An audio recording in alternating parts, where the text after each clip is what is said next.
Holy shit, we're back with another episode of World 1-1 Podcast. Before we get into all the good meat and taters, quick tease for the third half of the show. LeGrew and I are talking about, have we been classifying the generations of gaming wrong all this time? And what maybe should we be doing that's better? So stick around for that. Awesome conversation. If you may not even agree, but it'll get you fucking thinking, and that's always a good thing. If we got you thinking, we did our jobs right. As always, you can and should subscribe, share, like, 5-star, do the social things. We're just gonna say do the social things so that I don't have to go through the spiel and throw up in my mouth a little bit, the same as I do every time I hear it anywhere else. I get it, but bleh. So just do the social things. Speaking of social things, hit the link in the show notes, jump into the Discord, come talk to us. We want to hear what you think about anything that we're talking about or anything else that's on your mind. Who knows? It might show up on an episode as a show topic because, that's kind of how this goes. It's all just organic shit. I take conversations and things that I had, and this just ends up here as a show. So shout out to our awesome sponsor, Imaginary Authors, helping you up your scent game with fragrances for guys, gals, and non-binary pals. More about them just before the break. All the good stuff, all the fluff stuff out of the way. I am, as always, your host, Raw to the Wall. Joining me this week is my compatriot, Wes Evans. Recording straight from the bedroom. Uh-huh. Yeah, it's not that kind of recording either. Oh, can it be, though? This is only pods. Uh, God, there's a new podcatcher platform name, if ever there was one. Call it Only Pods. I would probably use that if they had a decent interface, just on the name alone. It's got to be better than what YouTube Music is doing with the Google Podcast shutdown shit, but that's its own whole conversation, and we're not going there. So, let's jump straight to, oh my God, video games. Wes, I know for sure one thing you've been playing. Is there anything else before we get to that? Because I know you and I have been playing the same stuff. Depends on if you count making games in Godot still. I took a brief hiatus from that. I've just been super busy lately, so I've been having to relearn a couple things because when you're a beginner and you don't practice, you forget a lot of the basics that are really, really needed. Mm-hmm. I'm officially The making important a stuff. commitment, having at least one game make a public appearance or a public release. Not necessarily a commercial release. This could just be something that I put out on itch.io, but I'm Mm-hmm. I'm try to keep myself honest and try to keep myself learning. I'm making that commitment. One game I make will be released publicly. Dude, I was just listening to some Mark Brown stuff earlier before we were recording while I was making lunch, and that was a whole thing. He's like, yeah, getting your shit up on Steam, while not as nearly convoluted as getting it onto a console, still has plenty of its own steps and hoops to fucking jump through. Right. Like I said, this could just be a free release on itch.io. I don't know yet, but I'm making that commitment. I'm going to make a game that gets a public release. There you go. So, what do you think? Is there a predicted timeline? Mm, not really. Okay. I've got an idea for one that I wouldn't have to worry too much about the art, which I think for me is going to be the longest part because I come from a STEM background. So programming, I don't want to call it easy because it's not like I see a problem and instantly know at the snap of my fingers, oh, this is the code I need to make it work with no bugs. But I have a background that involved programming, not computer science specifically, but I have done it before. So I think I can translate that decently into learning how to program in Godot. I just have to learn GD script or C sharp. Uh, so I Yeah. think that part's easy. I've got an idea in my head that won't need a lot of, that won't be heavy art and I think can still be made entertaining. So I think that's probably what the first solo project is going to be, solo without tutorials. Okay. I'm assuming you've watched Mark Brown's developing series. Yes, Okay. he's Game Maker's Toolkit, right? Yeah. Yeah, I've seen him. I'm not doing anything in Unity. Until they've Right. completely removed the runtime fee, I refuse to use it. I would rather them just say flat 2.5% of revenue, period, end of story, even if Right. theoretically speaking, the runtime fee could be cheaper. Hmm. Just because I don't want them to have that foot in the door of, yeah, we'll take a small charge per install. That's Yeah. just Fuck such a that bad noise. idea. Such a bad idea. Hmm. But yeah, no, I know you know Game Maker's Toolkit. I just didn't know if you'd actually watched through his developing series on there. I have, yes. So, which for anybody out there, even if you're not in development, it's a really cool series to check out. Uh, as somebody that's not in development, I still appreciate it because there's a lot of really good takeaway in terms of learning how to learn. And I that's its own essential skill that people should have. And I would argue to anyone listening to this, obviously, if you're listening to this, you like video games. But take Probably. one piece of art you like, whether that be sculpting, video games, TV, movies, music, etc., etc. Just learn a little bit about what it takes to make one of those. Even if you're not going to full on make this a hobby or go into it professionally, I feel like it makes you appreciate the art form just a little bit more when you Right. see what it's like to be involved in making them. Even if it's literally just like a little ditty for music or a browser game for video games or something like that. I feel like the trade-off though is when you do that, it's like learning how a magic trick works because once you know something, you can't unknow it. Hot take. I like magic tricks more when I know how they're done because I view them as the skill of the magician almost. There's a great Right. video I recommend everyone watch. It's a Penn and Teller doing the cup and balls trick and explaining it as they do it. And they even do it with clear plastic cups just so like you can fully see the whole process. And Yeah. even then, at some points, it's hard to follow because it's Right. just that impressive how they managed to do it. Let's see. And I think here is where it comes down to, is it something that you appreciate for the skill and the technicality of what goes into it, or is it I want the wonder and the magic? I guess maybe it And depends on. So, that's a personal choice. And I'm not right. saying there's a right or wrong answer here. It's just something to consider. That's fair. Because like I said, once you pull that trigger, you can't unfire that shot. You can't unlearn something. Well, at the very least, I could still have oh, I wonder how you do this in Unreal, because one of the games that or one thing we're going to be talking about today is for sure going to have been made in Unreal. I Mhm. think the second game that you've told me we're for sure going to be talking about later is also Unreal, but I could be wrong. I know, mild spoiler ahead, for what one game Rawl and I both been playing. It's Hellblade 2. Oh yeah. That was made in Unreal. And mild spoiler for a third half of an is it going to be next week's third half? Oh, it's a few weeks down the A line. few weeks down the line. I Yeah. think Return to Grace was also made in Unreal. Yeah. So that's Anyway, that's point then being, that's an upcoming episode that you should make sure that you hit the subscribe button so that way when that episode comes out you get a notification and it's dropped in your feed and you can enjoy it. point being, I can still at the very least claim I have that wonder of how does it work in this engine versus the engine I've been learning because, you know, not every game's made the same way. Right. So anyways, segue there. I know you've been playing it and you and I both want to gush on it. We've both been playing Senua's Saga Hellblade 2.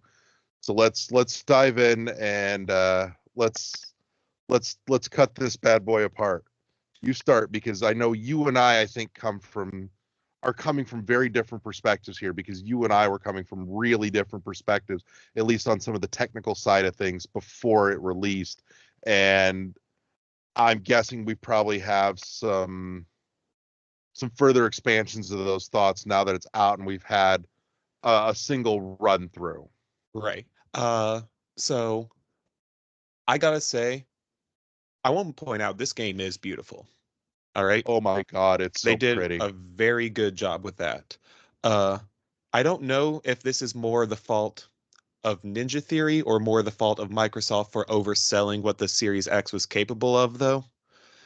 Mm, Because on console, because I don't have a high-end PC, so I can't say what it's like with a 4090. But on right. console, it is locked at 30 frames per second. And I think it's worth pointing out that is only on console because people with high-end PCs are reporting that they run the game at 60. Hmm.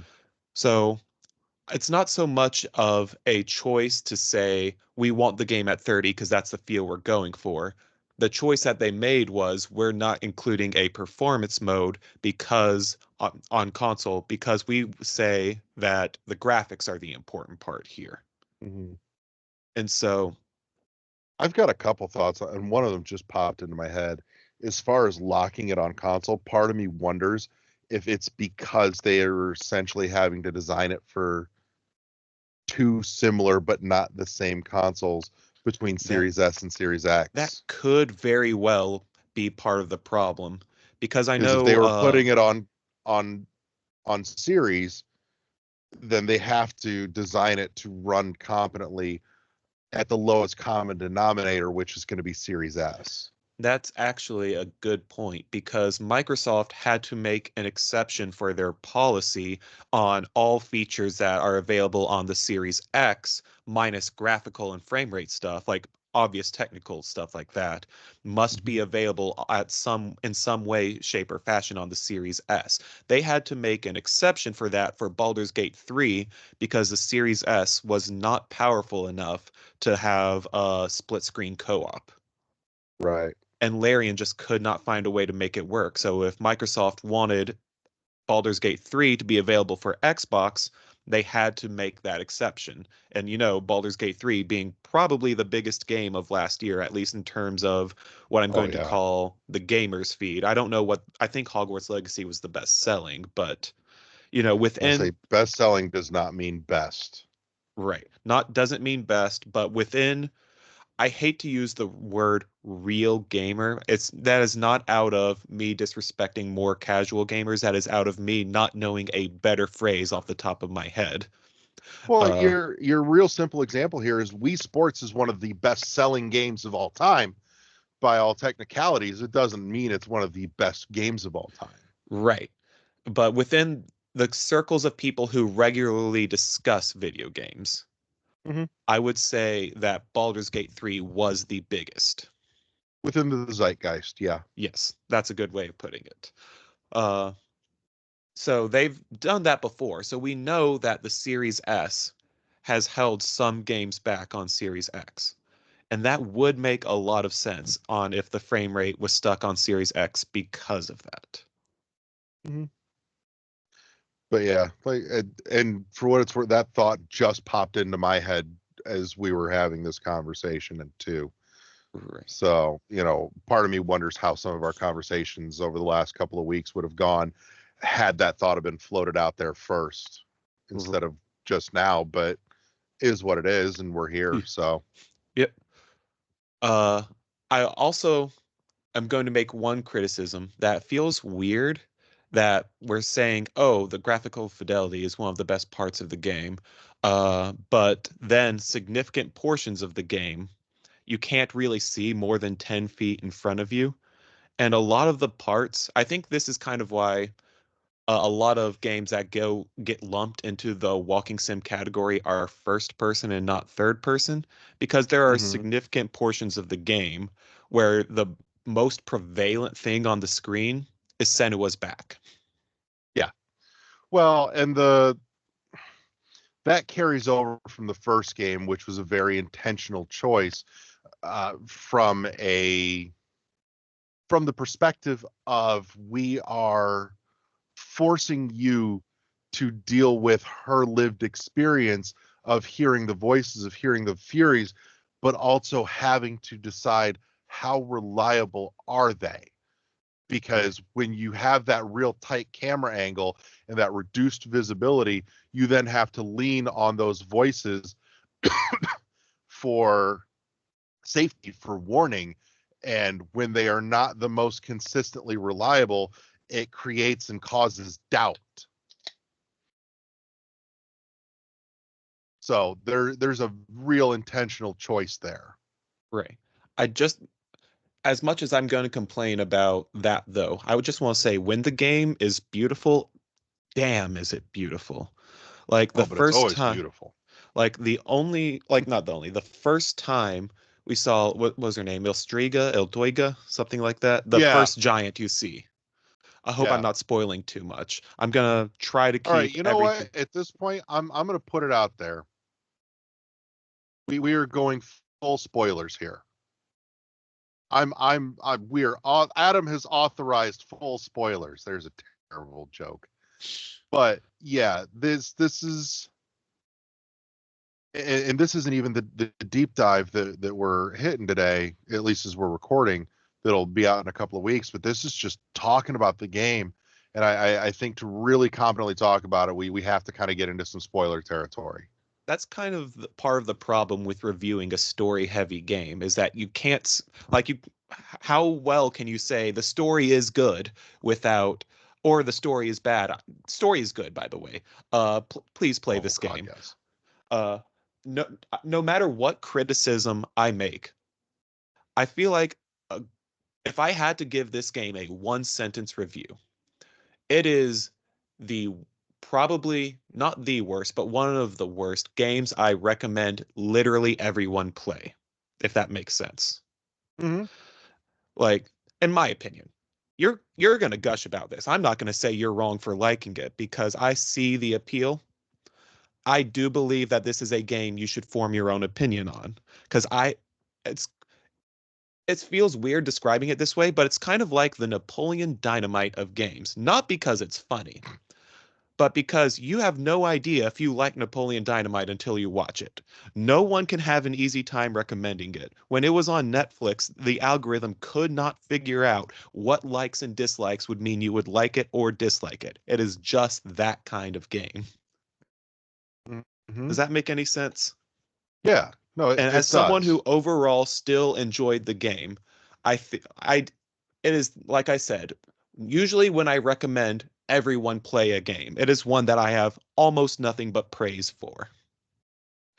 I still recommend everyone play it because its highs are damn high, and I think you need to see if that's enough for you. And if nothing else, experience what a game with a story this good, with sound design this good, and with graphics this good can offer you. Yeah.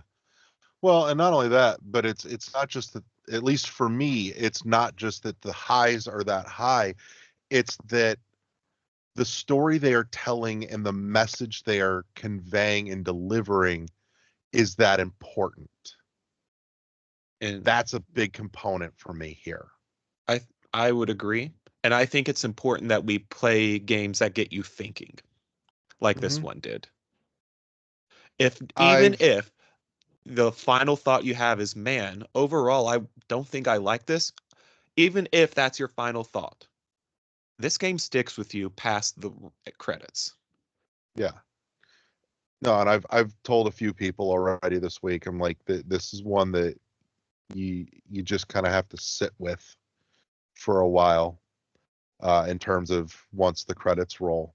Uh, it's it's thematically very, very different than the original.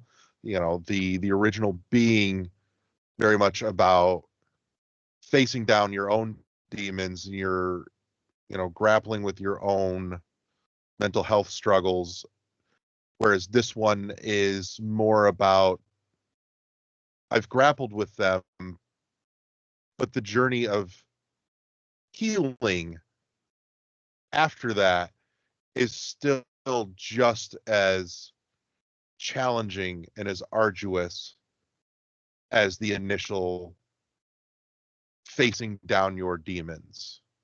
Um, I I was thinking about this yesterday, and one of my personal heroes has spoken kind of on this subject, after a fashion. That's Justin Furstenfeld from Blue October, and I've heard him talk on the subject of writing music these days compared to before he got sober. in the early in the angry days, and he's said rather eloquently that it's easy to write when you're hurt, when you're angry, when you're raging against the world. That's easy. It's very one note, and it's not hard to do.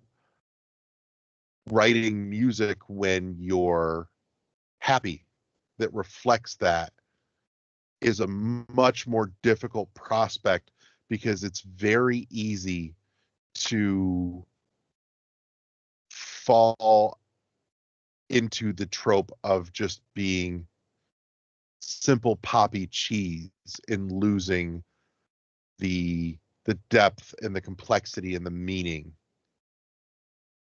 So it's a much more delicate process that requires a lot more refined skill and thought. And that's kind of the difference here between Hellblade 1 and Hellblade 2.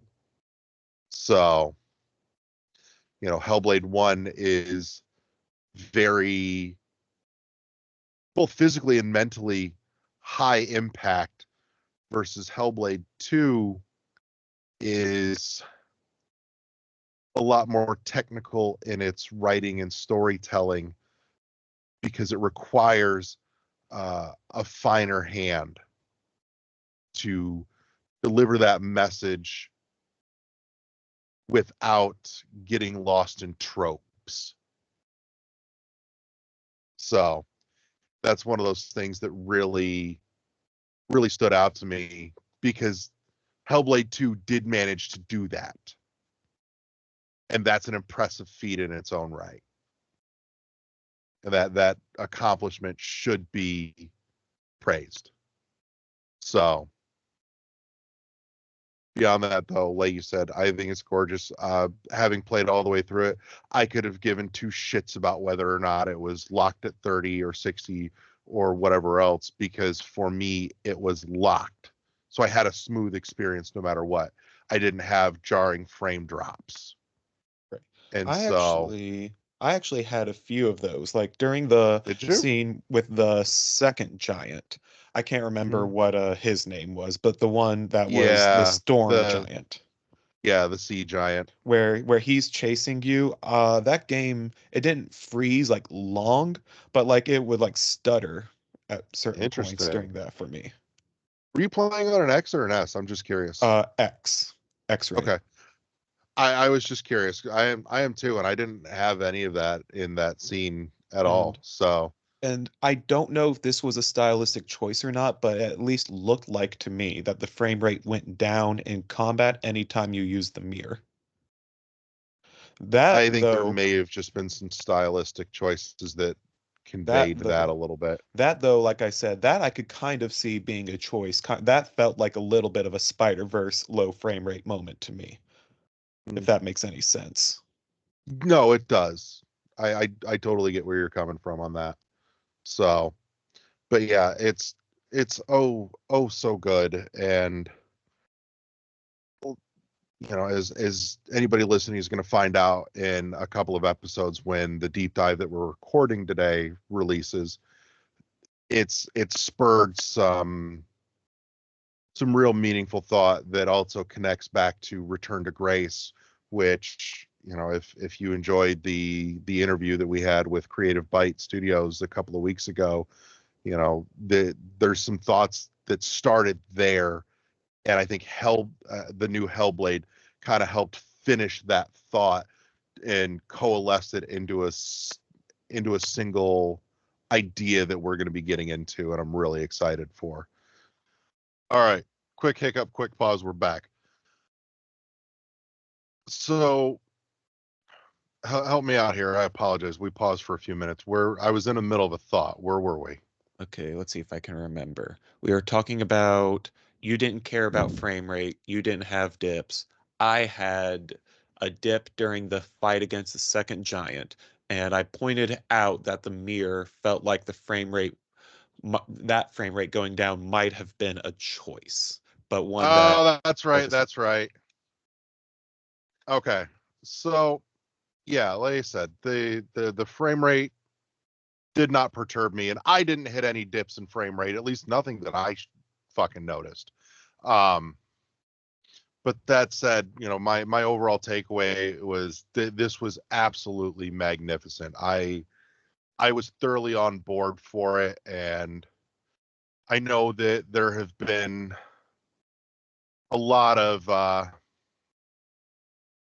reviews with a lot of gripes in terms of, saying this game was trash. This game was a monumental letdown compared to the first, and so on and so forth. And some of that is what you and I are heading towards for today's deep dive recording.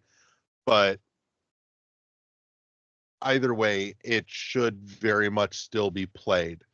Just don't go into it expecting the same type of brute force impact that the first one had. This is not that. And that change in tone very much reflects Senua being in a very different place in her life now. And I think it was the right decision here. I've got one more thing. I want to gush about this for 1 second because it's something that a lot of people haven't been complimenting, and I just want to say it.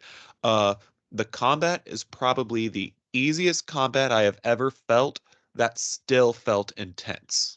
Mm-hmm. Yeah, Like, it's kind of a mixed bag here, and this is where some of the criticisms online have come from in terms of reviews, is that in terms of what it demands of the player is far less than the first one, but in terms of the overall feel and the takeaway, when you combine the player's reduced level of interactivity in the combat mixed with the more high impact visceral visuals happening on screen, I think balances it out. so I So think so. that's where I landed on it. Yeah, because everything I've heard about the combat was, oh, the combat is simple, therefore it's bad, blah, Mhm. blah, blah. And like, I will agree, the combat is simple, but I still found myself liking every single fight just because you could tell how desperate Senua was in that. Like, she's not a powerhouse. And I Yeah. think that it kind of shows it really, really well. This is one of the times I found like a game mixing difficulty with the art style made it even better. Because since you said we're going full spoilers, the final boss when you go against, I can't remember his name, but it was like Thord's guard, whatever that Yeah, dude's, the the dad, Goaty. the Goaty, The that's his Gobi. name. When you go against Gobi. him, Gobi, I think so, yeah. when you go against him, at first the fight is hard by this game's standards. It's Mm-hmm. not it's not Dark Souls. I'm not gonna sit here and tell you hardest boss fight ever in the first half, right? But when you learn, say his name and you have power over him, he becomes a pathetic old man who you Yeah. steamroll. Mm-hmm. Like, I don't know if I just got better at him, but it really did. It felt like they made it significantly easier, at least to me. Right. And I think that was done on purpose because you have power over him now. Right. Well, not only that, but the where I ran into some issues with the Gobi fight at the end is that it's looking essentially for a series of quick time events without giving you any prompts, and so you've got to figure them out and then memorize the sequence. I think And I that kind of. part tripped me up a little bit. And I may not even be just describing or explaining it well, which kind of irritates me because I'm usually pretty decent at that, if I'm being honest. And that's not even trying to toot my own horn. So, It's just a thing that is. But yeah. so I don't know if I just got very, very lucky with what I was doing, but I didn't notice it feeling like quick time events any more so than dodge at the right moment, parry at the right moment, more so than any Hmm. other fights. It just felt like it was stricter timing than a lot of the fights before it had. Well, the parry stuff all had tighter timing than tighter timing demands than the original did. Yes, So that I that was noticed. already a piece. And I will say it took me a little bit longer to get the rhythm of the parry timing here with that tighter window, but it did come to me. Uh, Uh, part of what I'm wondering too is if there wasn't a thematic choice in simplifying the combat here, from the fact that everything that Senua is fighting in the first game is essentially all in her head. right. Versus here, at least the majority, probably I would roughly estimate at least three quarters, if not higher than that, of the combat in Hellblade 2 isn't Senua fighting the demons that are in her head, but real physical people. Right, because I know there were the slavers in the first act. There was Uh-huh. the Draugr throughout the game. Yep. Uh, let's see, maybe the arguably the dead people underground. I don't know what if they were Draugr too. I don't think they were I though. believe they're called the Hidden Folk. I thought the hidden folk were the ones that were helping her. Were they like it was a challenge put on by them, but they weren't the ones directly attacking her. And the same way that like in gladiatorial combat, the guy who raises the doors isn't actually fighting. Does that make sense? Kinda. I But thought I'm basing this off of too, because I had the subtitles on, right. and it specifies when it's the Hidden Folk speaking. Right.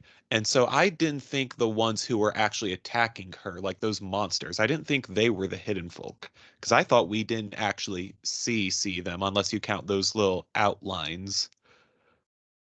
Right. And like I said, I never thought it was the Hidden Folk that were attacking her, but they did live down there. Right. Um, I I don't question know, if and they were real. I'm wondering too, and here's spoiler territory again. I'm wondering if there isn't going to be more clarity on that in replaying it with the additional narrators. Right. Because, once you finish it, you get the option to play through it with a second narrator called the Others that'll give you different parts of the different viewpoints in terms of the narration of the story in the game. And so it's not just another voice actor reading the same script, it's a whole other character as the narrator, which means you're getting a different perspective. And if you can find all 18 of the lore stones, then it opens up a third narrator as well. Which, holy shit, the lore stones were ridiculously well hidden this time. First run through, I only found three, I and I think only found one of the illusion walls. I want to say I found 5 or 6 on my Did you? playthrough. Yeah. I didn't count, but I know I found more than 3. Not significantly more than 3, but because there are what, like 18, 20, 18. 18? Yeah. So, wow. I Now, know it we're looks like, though, you don't have to find them all in a single run. right. I So, so that's good. second run, I will probably go through it with a guide just to make sure I'm getting all the lore stones and the illusion walls. Yeah. Yeah, Did you find definitely. any of the illusion walls? I did not. I don't think I did. Were you aware of them? I don't think so. What is the illusion wall? I think that kind of answers that question.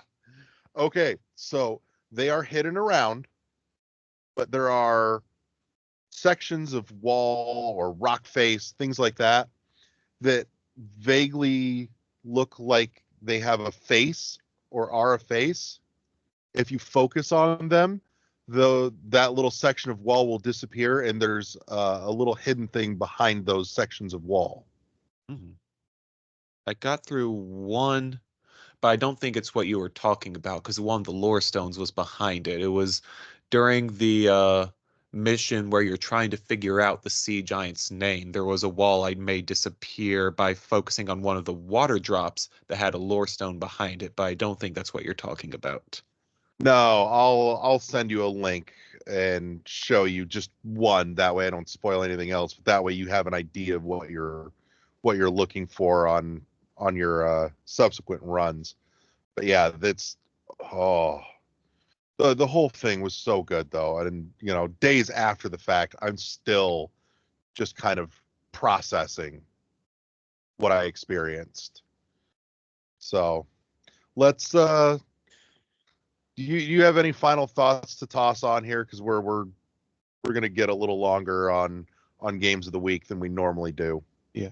Um, I just gonna throw in, I forgot how much I disliked the perspective puzzles from the first one, but I'm glad that there are fewer of them in this game. Yeah, that's definitely very cut back. And the ones that are here feel like they are better marked. Yes, because they are all like all except I think no, I think all of them. The thing you need to find is either bright red or bright yellow. So if you Yep. find, and you can also see like the markings in the air well before you get the area. So even if you don't know where in that area it is, you can say, okay, I got to get up this rock to get in the right area, and then from there I can start looking more intently. Right. Well, and It the was first all one did that too, where it had the floating symbols. I must have forgotten that. I didn't have time to It replay was the there. first one. I knew the I floating symbols were there, but I could be remembering wrong, but I thought you only saw them once you were in the area already. I could very well be misremembering that though, because it's been a while since they're I've played and I haven't had time to replay it. they're proximity based in both the first and the second. Okay. So they function the same. I do think the proximity in Saga is more generous than the first one, That but might be and what I'm I think honestly that made it a little more difficult for me too, because in the first one I knew once I saw the floating symbols, I was really fucking close. This one, it felt like the proximity for those floating symbols was much wider, which made it harder to figure out where the exact right spot was. And one last minor complaint that I fully recognize could just be me being dumb. Sometimes it felt like it wasn't obvious which items you could interact with and which ones you couldn't. Because like there was like a little fence that was like 1 or 2 feet high where I was like, oh, Senua's got legs. She can get over that. But no, Right. that was a nope, you can't get over here. There was a wall that had the classic white paint to indicate, oh, you Yeah, can interact with this. And then I couldn't climb up it.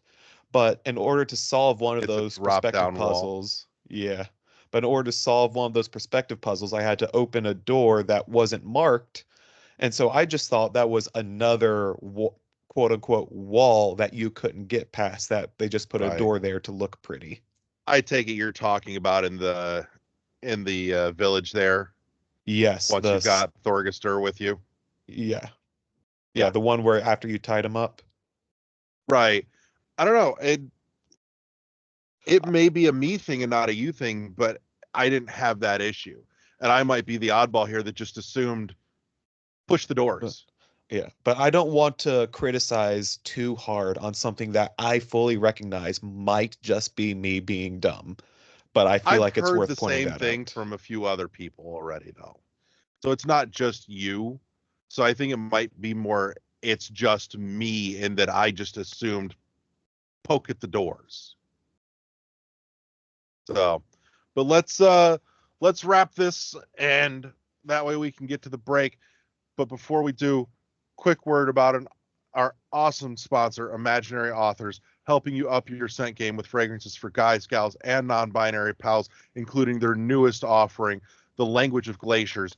Absolutely phenomenal.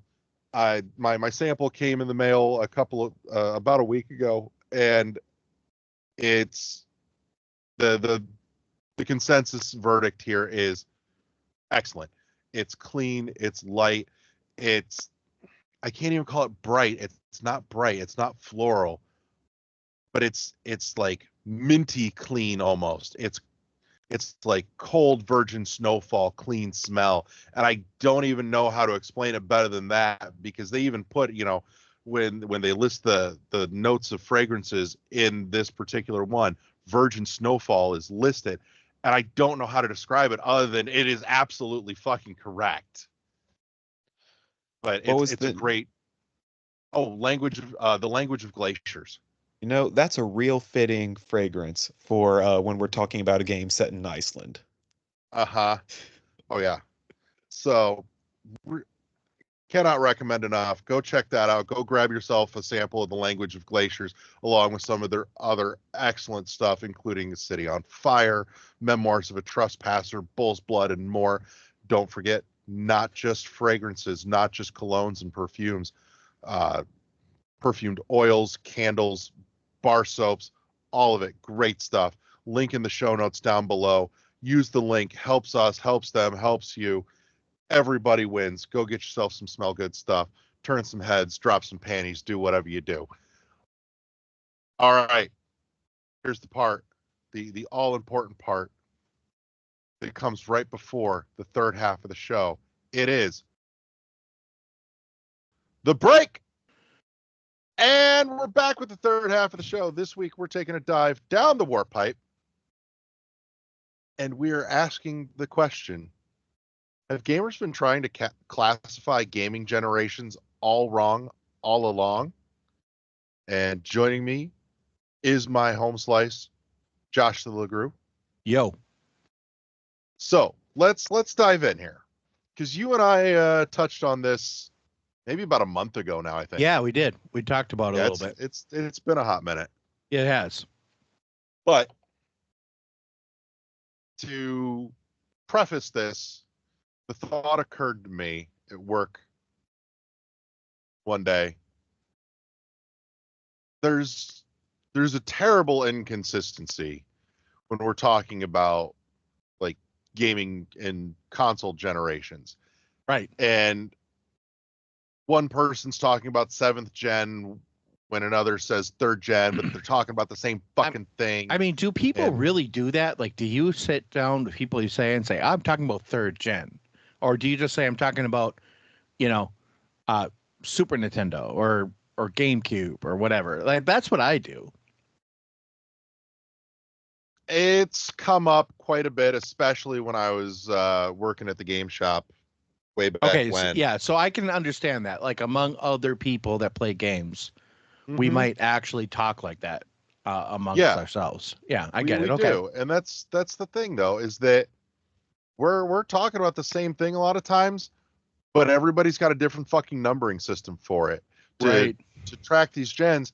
Here's the thing, is that I'm honestly starting to think that trying to track gaming generationally by consoles is an outdated modus operandi. Sure. Because Nintendo to thank for that, by the way. Yeah. Because a lot of these don't sync up. They don't line up all nice and neat and tidy. I agree. They don't, actually. And that's only gotten even more messy with the iterative consoles that are coming out now. But you mean iterative, like the PS4 Pro? Yeah. Now the rumor that the PS5 is having a Pro version and all that. All that shit. Okay. Does this have to do with backward compatibility at all? No. No. Just okay. Nope. But it occurs to me, I think we would be better served when we're talking gaming generations if we start marking those eras by the trends that dominated in those time periods. And I'm going to ask you the same thing I asked you when we were talking about this. Could you explain that a little bit? Because I think people are so in tune to this generation of hardware that you're talking about software. I am. So, yep. So let's kind of break that down a little bit so we can kind of step people along. Let's take it back to the 80s. We had platformers and the most trad RPGs, the arcade generation. Yeah. God, you could totally just benchmark an entire section, the arcade generation. Oh, for sure. Yep. And you say the arcade generation, and there is a specific time period that everybody automatically links to in their head. Yeah. Especially for those of us that were alive for the arcade generation. Correct. You know, you're talking about the games now. So like Yeah. Arkanoid, Space Invaders, those games. You betcha. Yep. Galaga. The arcade generation is one. The 3D generation would be a little further down the line. That's Right. when we started seeing, the wave and the trend of games moving into 3D spaces and not just 2D games. Right. That generation starts with stuff from at least the hardware side. You're talking, that's like the Dreamcast era, the PS1, the 64, but it's not strictly necessarily those consoles only. But that's really kind of the start of your 3D era. That's where that trend picked up and boomed. Right. Okay. You kind of keep plucking along and you get into the MMO era, because let's face it, there was a period of time, and World of Warcraft really kicked that off. There were MMOs before and there were plenty after, but WoW was what really kind of kicked off the MMO area, because that was the big one that boomed, and then we saw all of them coming out of the woodwork trying to get in on that. And there was a point in time where just about it seemed like every other game that was coming out or getting announced was another fucking MMO. Yeah, for sure. Present day, I would say we are in the probably the beginning of the back half, hopefully, of the live service era. I mean, we are. I hope, unless Right. it finds a renaissance, right? Mm-hmm. I don't think it's going to find a renaissance. I think that the games that are gaming, like Fortnite, Destiny, all those games are just going to continue. Yeah, they're going to continue, and then there's going to be a bunch of other publishers and studios churning out their live service game, hoping to get in on a slice of that pie, and find out that market's already been cornered. Move on, you dumb idiots. I mean, Sony recently with Helldivers 2 has kind of saw this, where all of a sudden they tried rolling out, you have to sign into PSN to play Helldivers 2 even on PC. Yeah. And more than 50% of the copies of the game sold on PC, by the way. Yeah. And they got huge pushback, and they're like, oh, no, we don't have to do that. Well, the stupid thing is that Sony and Helldivers cranked out a rare exception where they did put out a live service game that everybody liked and jumped on board with. Yeah, and then they started they're one of the few that managed to squeeze in when normally this kind of thing doesn't fly. Right. So I think we can use that as a cautionary tale, maybe. Mm-hmm. For that. Like, okay, it's the MMO era should have been the first cautionary tale, but clearly they didn't fucking learn their lesson. No, because that's not the epitome of those who don't learn history are doomed to repeat it. Mm-hmm. We've also got, I would say, right around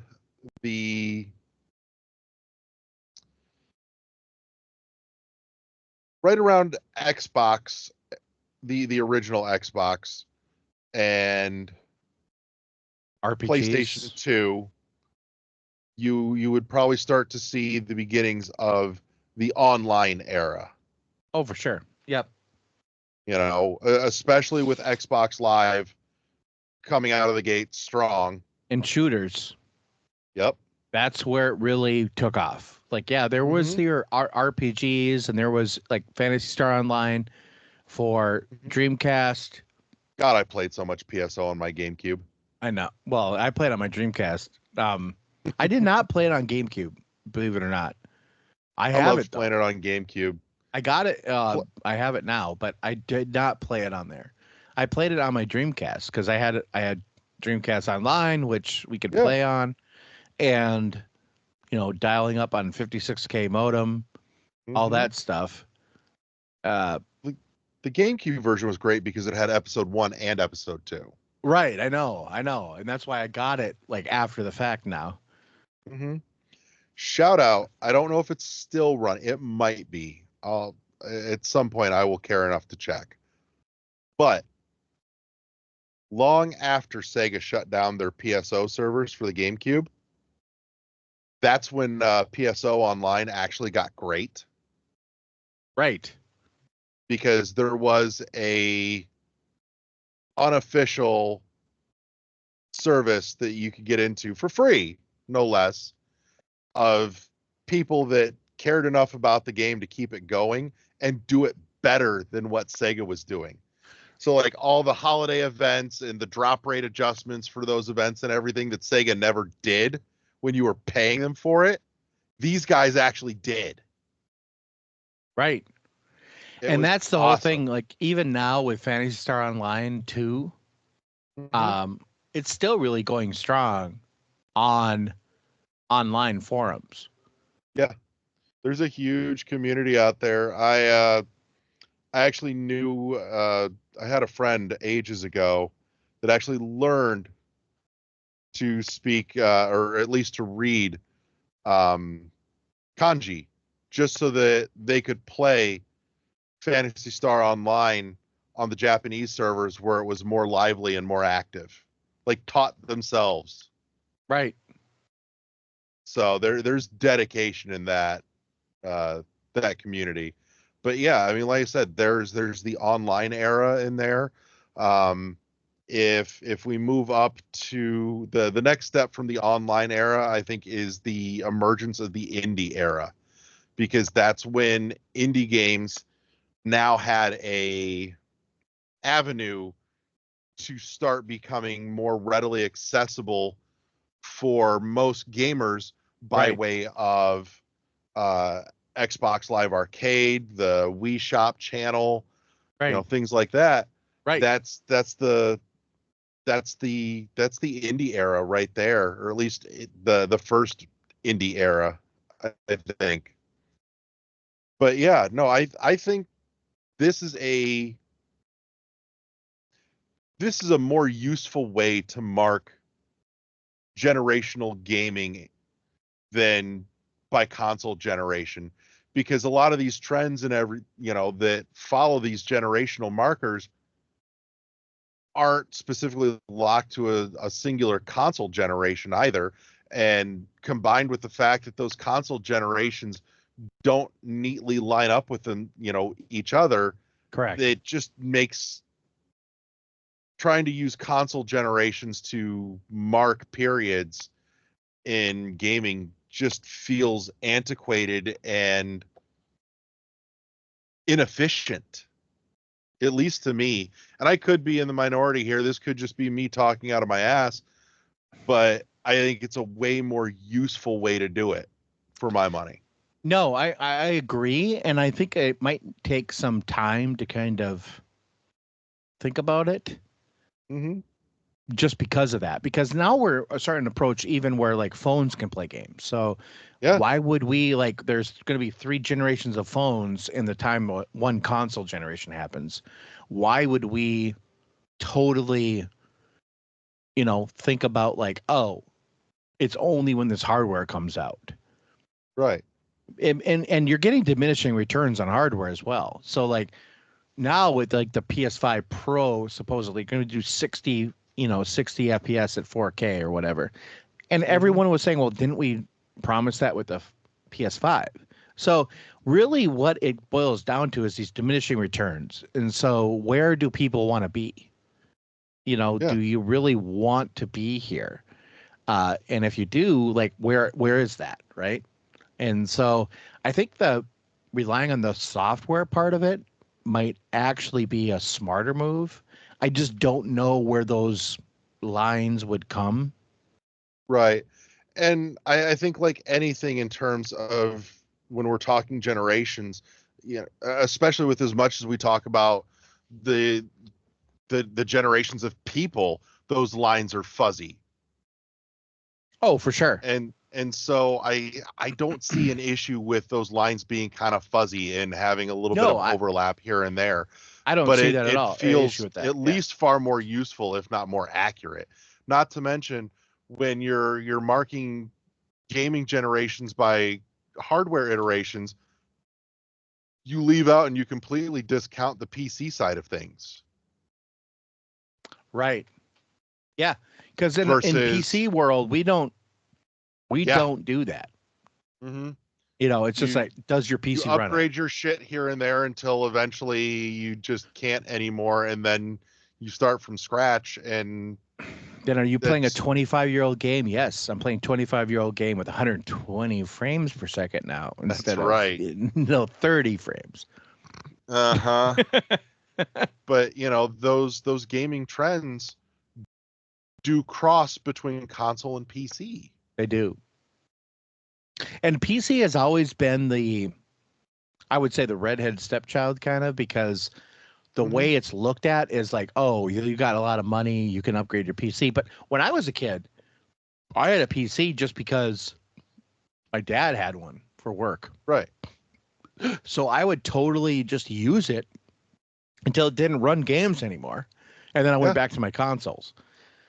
And I mean, I totally remember monochrome monitor, King's Quest 4, trying to figure out how shit worked and getting it to work. And then, when my dad got a new PC, the first game I played, King's Quest 4 again, because now he had a color monitor. Right. And so that's the thing I think we need to think about more is like, you're playing your games better, but all games should just run. Right. Yeah. And we are actually coming to that kind of ubiquitous nature, especially with cross-platform gaming, and the money that's being left on the table, I think, is really pushing the corporations to do it. Mm-hmm. I also think too, presently we see ourselves in the emergence of the hybrid remote play generation. Right. And that's not even a software, thing, but it's definitely the trend that's happening in the gaming industry right now. Oh, for sure. Yeah. We saw the beginnings of it. Yeah. Yeah, we saw the beginnings of this concept with the Wii U, and then we saw it much more fully realized and fleshed out with the Switch. And boy howdy, were some of the big giants real anxious to jump on that, because there was a clear want for that. There was clear success. Steam, Valve coming out of the gate second with the Steam Deck, and now there's a whole handful of handheld gaming PCs. And I mean, I was very skeptical about a Steam Deck until a friend of mine got one. And I went over to his house, and I was playing Borderlands 2 on it. I just tried it. I said, can I just try it? And he showed it to me, and I'm like, wow, this is awesome. I thought the Switch was good. This is hands down better. And I'm just like, I get it now. I totally get it. If you haven't played that, you owe it to yourself to actually find someone that has a Steam Deck and just play a game on it. First of all, the screen is fan-fucking-tastic. And I have bad eyesight, and I'm looking at this, and I'm like, oh, this is great. And so I totally get it. I think that's the thing. You almost have to try it. It's like VR. You have to try it to love it. And I think once you love it, I think you're in. No, absolutely. Like, honestly, when I saw the Steam Deck roll out, my heart got happy, my wallet cried, and I just got a little sad because it's not in the budget, but I at least saw it as an opportunity at some point where, because I'm just not big on PC gaming. It's not my bag. Right. I much rather be sprawled out on the couch or laying in bed playing a game than at my desk hunched over a keyboard, even with a controller up nose to my monitor. And Steam Deck and the like gives me an option for playing, honestly, a bunch of the indie stuff that isn't on console, Switch. that's On PC Switch. only.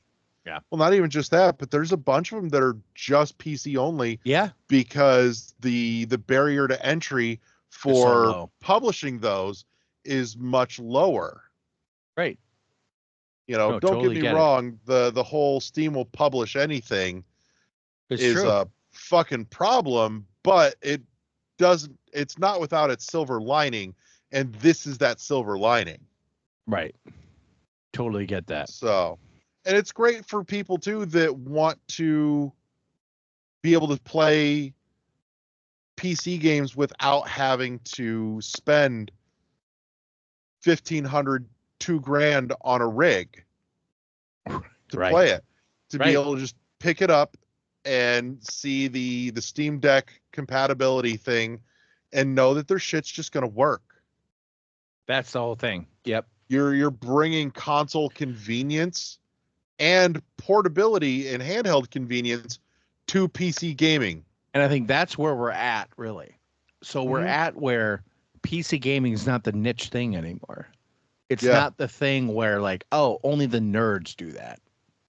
It's getting less and less financially gatekept as well. Right, because PCs are cheap. And we also have, you can have the high-end PC, spend thousands and thousands of dollars, but I'm going to be honest with you, like, you don't have to. Spend $500 to $1,000, and you can have a pretty good PC that will play pretty much anything. Yeah. At least currently for a few years. Yeah. And it's not, I'm not saying it's playing at ultra settings, but how many people have a monitor, first of all, that can display, 4K, 120 frames per second? Not many people. Right. Are you going to spend, $2,000 on that monitor? Are you just going to spend like me? I have 1440p, 120 up to 120 hertz monitor. Mm-hmm. And it's more than enough for me. Yeah, I mean, my monitor setup is not all that grand either. I've got a 32-inch curved monitor on my left, cornered, and the only reason I even have that is just because it kind of happened to fall into my lap by weird circumstances. Right. And then on that, sitting next to it, is a 32-inch TV. Yeah. That's what I'm at. So, I have a 37-inch ultra wide. That's it. Mm-hmm. And I have a 49-inch monitor I do use sometimes for editing and stuff like that, but I don't need it. Right. But yeah, I think it's time that we rethink and start retooling the way that we look at marking the generations in gaming. Yeah, I think it's a great conversation that we had for sure. And we started it, but I think maybe down the line we rope in some other people and talk about it again. Mm-hmm. I think this is one of those things where it's like continually revisiting. Yeah. Definitely. And it's one of those things that, kind of evolves, and you can't really mark it until you're at least in the middle of that generation, because at that point it takes that long to see what's becoming the emergent, if not dominant, trend in the space. Totally agree. If you had told me when the Switch came out that 5-7 years later we were going to be in the hybrid 9 years later. Yeah, some shit like that. It's like 9 years ago, dude. Yeah. No, it's 7. 8. It's 8. Is it 8 now? 2017. We're coming up on 8. We're past 7. Well, next year will be 10. Or no. Next year will be 8. Yeah.